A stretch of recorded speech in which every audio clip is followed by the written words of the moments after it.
দিনাজপুর পৌঁছাতে ভোর হয়ে এসেছে প্রায়। আকাশ এখনো গোলাটে হয়ে আছে। আশেপাশে মানুষ বলতে নেই বললেই চলে। মেয়েটির কথা অনুযায়ী বিন্নাকুড়ি গ্রাম অবধি এসেছে সে। মেয়েটির পরনে লাল রঙা ফ্রক। কুহুর হাত আষ্টেপৃষ্ঠে জড়িয়ে ধরে আছে সে। মাথায় হাত বুলিয়ে নিয়ে আবারও ভালো মতে ঠিকানা জানতে চাইল কুহু। মেয়েটি জানালো এখানে।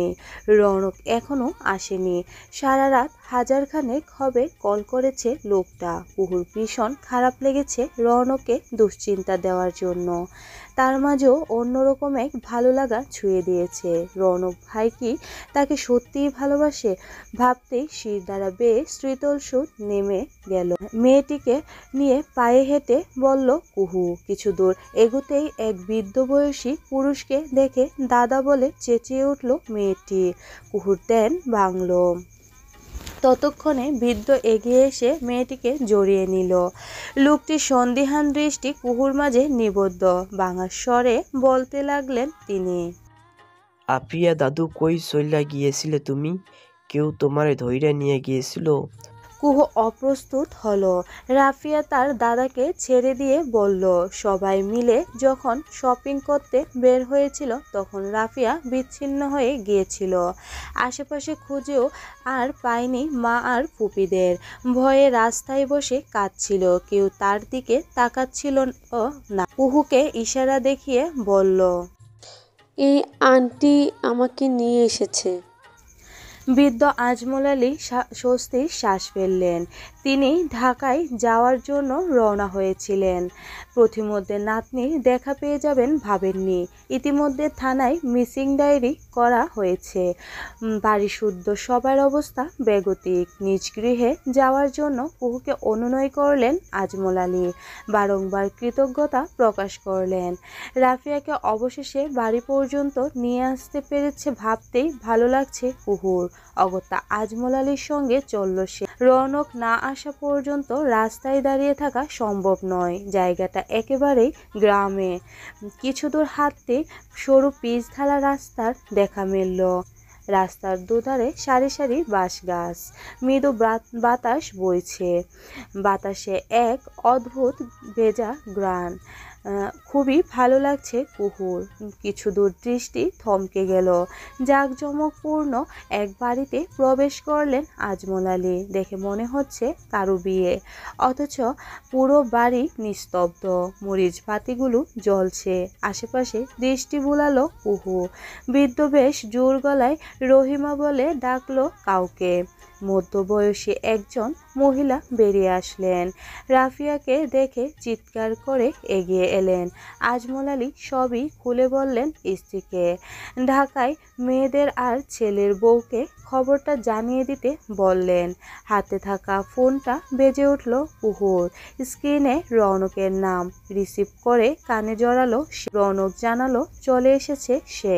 কুহু জানালো 1 মিনিট পর কল দিচ্ছে সে।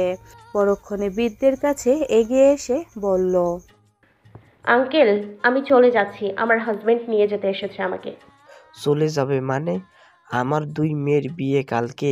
তোমার স্বামীরে বাড়িতে আসতে বলো। কুহু কি বলবে বুঝতে পারছে না। ঘর থেকে রহিমা বেরিয়ে এসেছে। কুহুর দিকে তাকিয়ে আছে নিশ্চুপ।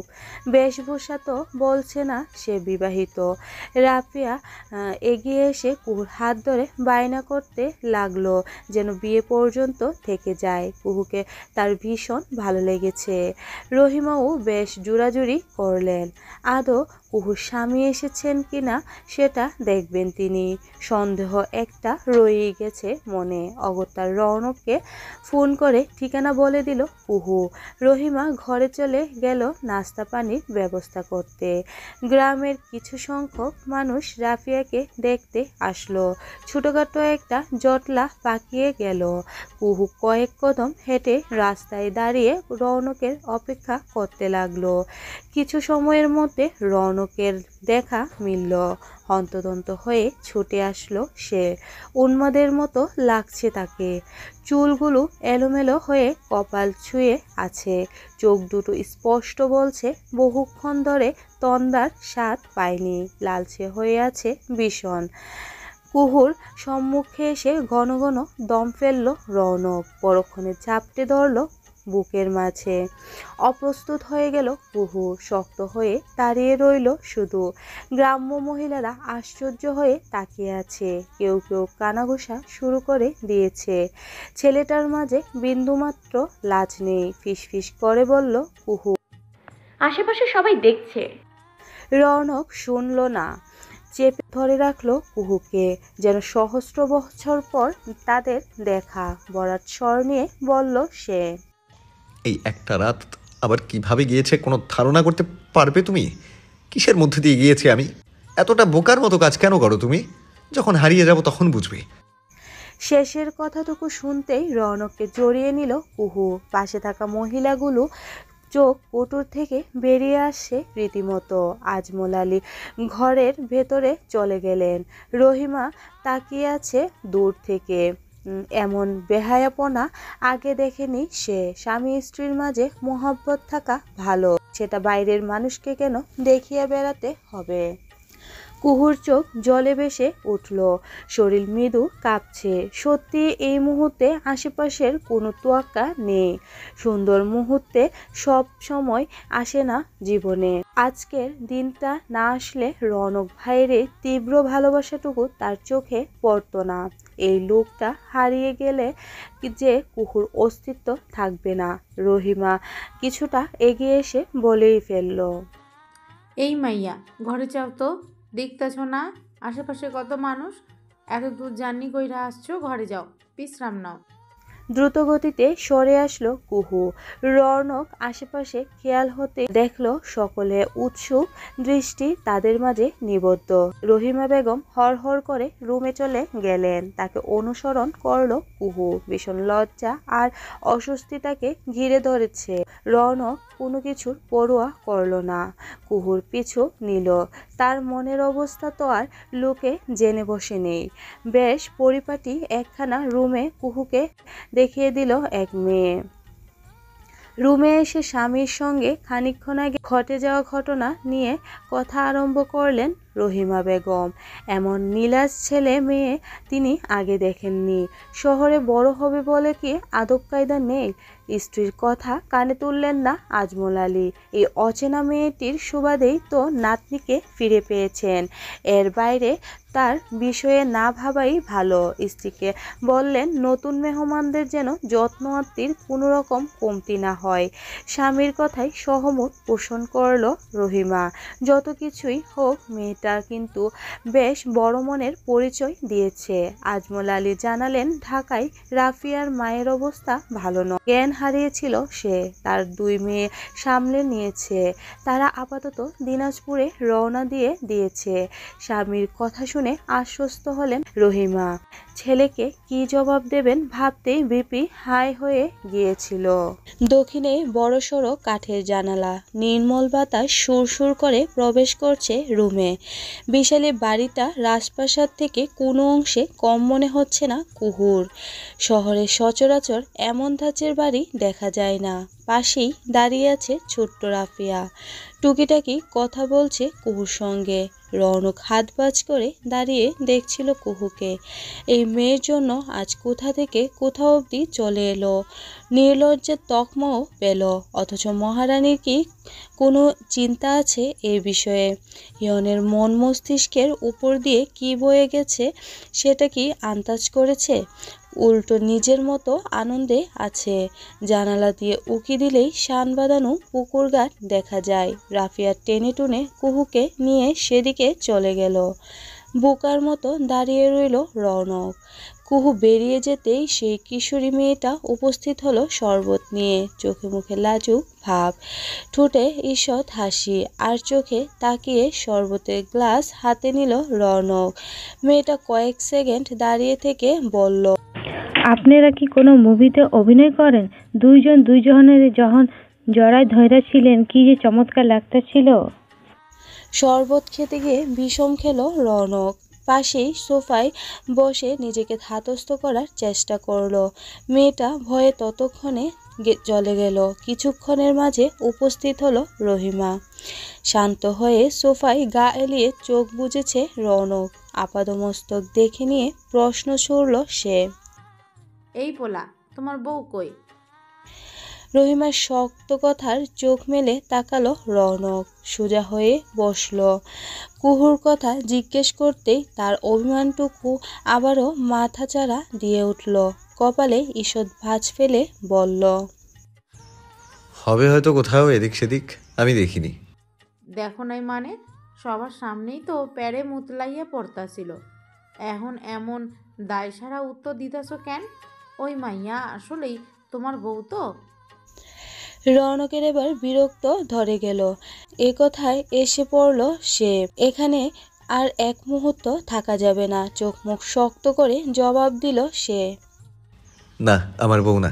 কাবিন করে কবুল বলে উঠিয়ে নিয়ে গিয়েছিলাম বাড়িতে। পান খাওয়া টুকটুকে লাল জিভটা বের করে কামড়ে ধরে বলল রহিমা। সর্বনাশ! তার মানে বাড়িতে বাপ মায়ে মানে নাই তোমাগো? রৌনক আর দাঁড়ালো না এক মুহূর্ত। হন হন করে বেরিয়ে গেল। রহিমা হতভম্ব হয়ে দাঁড়িয়ে রইল। পুকুরের ঠিক ডান পাশে ছোটখাটো একটা বাগান, চারিপাশে বাউন্ডারি করা। সারি সারি সুপারি গাছ দাঁড়িয়ে আছে। তার ঈষৎ ছায়া পড়ছে ঘাসের উপর। দোরলায় বসে দোল খাচ্ছে কুহু। পাশে রাফিয়া বসে আছে। এই মুহূর্তে পরিবেশটা ভীষণ ভালো লাগছে কুহুর। এমন জায়গায় তো অনায়াসে সহস্র বছর কাটিয়ে দেওয়া যাবে। আচমকা হাতে হ্যাঁচকা টান অনুভব হতে হকচকিয়ে উঠল কুহু। পাশে কঠোর চোখ মুখে দাঁড়িয়ে আছে রৌনক। তুমি কি আসলে বিয়ে খেয়ে যাবে? এরা তোমার কে হয়? চেনো ওদের? রৌনক ভীষণ রেগে আছে এইটুকু বুঝতে পেরেছে কুহু। তবে এই মুহূর্তে কি জবাব দেবে সে আমতা আমতা করছে। এখানে আসার পর আমার সঙ্গে কথা বলেছো তুমি? আমি কি চাই জিজ্ঞেস করেছো? এই যে সারা রাত দুশ্চিন্তা দিয়েছো, তার কোনো পরোয়া আছে? কোনো রকম তুতলে বলল কুহু। হ্যাঁ আছে তো। আপনি কত টেনশন করেছেন ভেবে আমারও সারা রাত ঘুম হয়নি ট্রেনে। রৌনক কিছু বলল না। কুহুকে টেনে দোলনায় বসিয়ে দিল। পেছন দিকে দাঁড়িয়ে কুহুর গলা আলতো জড়িয়ে ধরে কানের কাছে ফিস ফিস করে বলল, শাস্তি তোমার অবশ্যই পাওনা আছে, নির্বোধ মেয়ে। যত কিছুই হয়ে যাক, এই সাজা থেকে কোনোভাবেই নিস্তার পাবে না, এতটুকু জেনে রাখো। সুতরাং মানসিকভাবে প্রস্তুতি নাও। মিষ্টি এক যন্ত্রণাদায়ক যাতনা অপেক্ষা করছে, শুধু বাড়ি পৌঁছাতে দাও আমায়। প্রতিটা কথায় মৃদু কেঁপে উঠল কুহু। হৃদস্পন্দন থেমে গেল তার। কি চলছে এই বদপুরুষের মস্তিষ্কে? দোলনাটা হালকা দুলিয়ে দিল রৌনক। পেছাতে তার শক্তপোক্ত হাতে ফের থামিয়ে দিয়ে আলগোছে কুহুর গালে গভীর চুম্বন করল। পাশেই রাফিয়া বসে গল্প শোনাচ্ছে। কুহু বরফের মতো জমে গেল। অত্যল্পকালে তার সমস্ত শরীর শিউরে উঠল। ফের দোলনাটা দুলিয়ে দিল রৌনক। বেশ স্বাভাবিকভাবেই বলল, এটা তোমার শাস্তির আগাম সতর্ক সংকেত। পরবর্তীতে সেটা কতখানি আঘাত হানতে পারে ভেবে নিও। পাশে থাকা রাফিয়া শাস্তির কথা শুনে হেসে ফেলল খিলখিল করে। ঠোঁট উল্টে বলল, বড়দের আবার শাস্তি দেয় নাকি? শাস্তি তো ছোটদের দেয়, পড়াশোনা না করলে, তারপর দুষ্টুমি করলে। পাশ থেকে হতাশার স্বরে বলল রৌনক। তোমার আন্টিটা ভীষণ দুষ্ট, বুঝলে? একদম কথা শোনে না। এই জন্য তাকে এমন শাস্তি দিব যেন একেবারে আমার বাধ্যগত হয়ে যায়। চোখ মুখ কাতর করে বলল রাফিয়া। আন্টিকে বেশি মেরো না, তার কষ্ট হবে, ভয় পাবে সে। কুহুর গাড়ে আলতো করে আঙুল চালিয়ে বলল রৌনক। আমি ভীষণ নিষ্ঠুর একজন মানুষ। তোমার আন্টি ভয় পেলেও তার আর নিস্তার নেই। বড্ড জ্বালিয়েছে সে আমাকে। কুহু আর এক মুহূর্ত বসলো না, উঠে দ্রুত প্রস্থান করলো। রৌনক ভাইয়ের মনে এই মুহূর্তে ঠিক কী চলছে সেটুকু বুঝতে বাকি নেই তার। নির্লজ্জ পুরুষ কোথাকার। কুহুর যাওয়ার পানে তাকিয়ে থেকে শব্দ করে হেসে ফেলল রৌনক। সন্ধ্যা নাগাদ বাড়িতে ফিরেছেন আজমল আলীর দুই মেয়ে আর ছেলের বউ। রাফিয়ার মা বাড়িতে প্রবেশ করেই মেয়েকে বুকে জড়িয়ে নিয়ে হাউমাউ করে কেঁদে ফেলেছিল। কুহুর দু হাত জড়িয়ে নিয়ে কৃতজ্ঞতায় চোখ ভাসিয়ে দিল। সকলের আবেগঘন মুহূর্ত দেখে খারাপ লাগলো, কোথাও একটা ভালো লাগছে কুহুর। আজকে আজমল আলীর যমজ দুই মেয়ের বিয়ে। বাড়িতে হৈ হট্টগোল, আনন্দের জোয়ার বইছে। আজ যদি রাফিয়াকে সত্যি পাওয়া না যেত তবে এই আনন্দমুখর বাড়িটা এমন প্রাণবন্ত থাকতো না নিশ্চয়। নিমিষেই ধূলিসাৎ হতো সব। কুহু ঠিক সময়ই এসেছে মনে হচ্ছে। তাছাড়া এমন যমজ বিয়ে তার আগে কখনো দেখা হয়নি। লিলি আর ইলি দুই বোনই বেশ হাসি খুশি। মুহূর্তেই কুহুর সঙ্গে মিশে গেছে একদম। রৌনক চলে যেতে চাইলেও সবার অনুরোধে শেষ পর্যন্ত থাকা হলো তাদের। সারা বাড়িতে আবারও বিয়ের আমেজ পরিপূর্ণ। রাতের বেলা রং বেরঙের আলোকসজ্জায় একরকম রাজকীয়তার ছোঁয়া লেগেছে বাড়িতে। ঘুরে ঘুরে সম্পূর্ণ বাড়িটাই রাফিয়ার সঙ্গে হেঁটে দেখছে কুহু। উচ্চ শব্দে গান বাজছে। একদল মেয়েরা একত্রে গাঢ় বেগুনি রঙা শাড়ি পরেছে। ছেলেরা সব একই রঙা পাঞ্জাবি। মুগ্ধ হয়ে দেখছিল কুহু। অথচ তার বিয়েটা ছিল খুবই সাদামাটা, তাতেও ঝামেলার কমতি ছিল না। অবশেষে অপ্রত্যাশিতভাবেই রৌনক ভাইয়ের হয়ে গেল সে। কথাটুকু ভাবতেই দীর্ঘশ্বাস বেরিয়ে এলো। লিলি আর ইলিকে পার্লার থেকে সাজিয়ে আনা হয়েছে। কাঁচা হলদে শাড়ির লাল পাড়। দুই বোনকে একেবারে পুতুলের মতো লাগছে। কুহুকে দুজনেই বেশ আটসাট বেঁধে ধরেছে শাড়ি পরার জন্য। রাফিয়ার মা রত্না যাবে পার্লারে। কুহুকে ছাড়া কিছুতেই যাবে না সে। সম্পূর্ণ অপরিচিত পরিবেশে নিজেকে মানিয়ে নিতে একটু অস্বস্তিতে পড়ল কুহু। তার উপর আশেপাশে রৌনক ভাইয়ের দেখা নেই। অগত্যা সবার জুড়োজুড়িতে রাজি হলো কুহু। রৌনককে পাঞ্জাবি পরার জন্য বললেন আজমল আলী। বারবারই নাখোশ করে গেল সে। ছোট ছোট ছেলেপেলেদের সঙ্গে একই রঙের পাঞ্জাবি পরাটা বেমানান লাগছে তার কাছে। গানের শব্দ থেকে বেশ অনেকটা দূরেই পুকুর ঘাটে বসে আছে রৌনক। কুহুকে অনেকক্ষণ যাবৎ দেখছে না। মনটা পায়চারি হয়ে আছে কেমন। অন্ধরে সব মেয়েদের দল। হুট করে তো প্রবেশ করা যায় না। নির্বোধ মেয়েটাও কি একেবার বেরিয়ে আসতে পারে না? পুকুরের ঘোলাটে জলে স্থির দৃষ্টি রাখলো রৌনক। চাঁদের ছায়া পড়েছে তাতে। মনে হচ্ছে চাইলেই হাত বাড়িয়ে ছোঁয়া যাবে, তবে মিছে আলো ছাড়া কিছুই মিলবে না। রৌনকের একাকিত্ব ঘুচাতে আজমল আলী আসলেন। টুকিটাকি গল্প জুড়লেন। এই গ্রামের এক নামেই চেনে তাদের। প্রাচীন জমিদার গোত্রের তারা। চালচলনে তেমনই প্রকাশ পাচ্ছে। দুই মেয়ে আর এক ছেলে নিয়েই তার সংসার। ছেলে প্রবাসী, বেশ উচ্চ শিক্ষিত। গ্রামে ব্যবসা করবে না। বেশ মনোযোগ নিয়ে আজমল আলীর কথা শুনল রৌনক। কোনো প্রতিউত্তর করল না। খাবারের দিক সামাল দিতে চলে গেলেন তিনি। তপ্ত শ্বাস ফেলে উঠে দাঁড়ালো রৌনক। রাত ভালোই হয়েছে। ঘুরে তাকাতেই কয়েক সেকেন্ডের জন্য থমকে গেল সে। কুহু দাঁড়িয়ে আছে হলুদ রঙা শাড়ি পরে, হাত ভর্তি চুড়ি, ফুলের গহনা জড়িয়ে আছে গায়ে। হৃদস্পন্দন বেড়ে গেল রৌনকের। ভীষণ মায়াবী লাগছে কুহুকে। আচমকা কোমরের কাছে দৃষ্টি থমকে গেল। শাড়ির আঁচল বোধহয় বেখেয়ালি সরে গিয়ে বেরিয়ে আছে উন্মুক্ত ফর্সা উদর।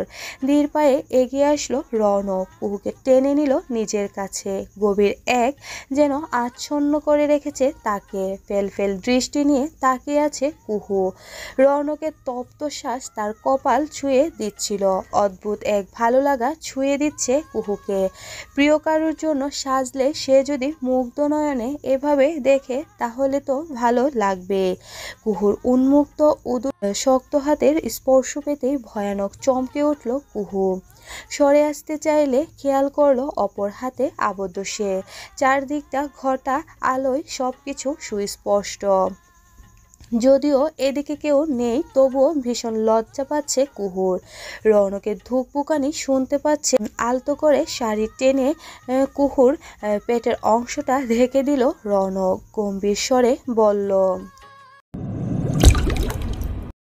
হ্যালো গাইস, ভিডিওটি ভালো লাগলে একটু লাইক করে দিও আর অবশ্যই কমেন্ট করে জানাও ভিডিওটি তোমাদের কেমন লেগেছে।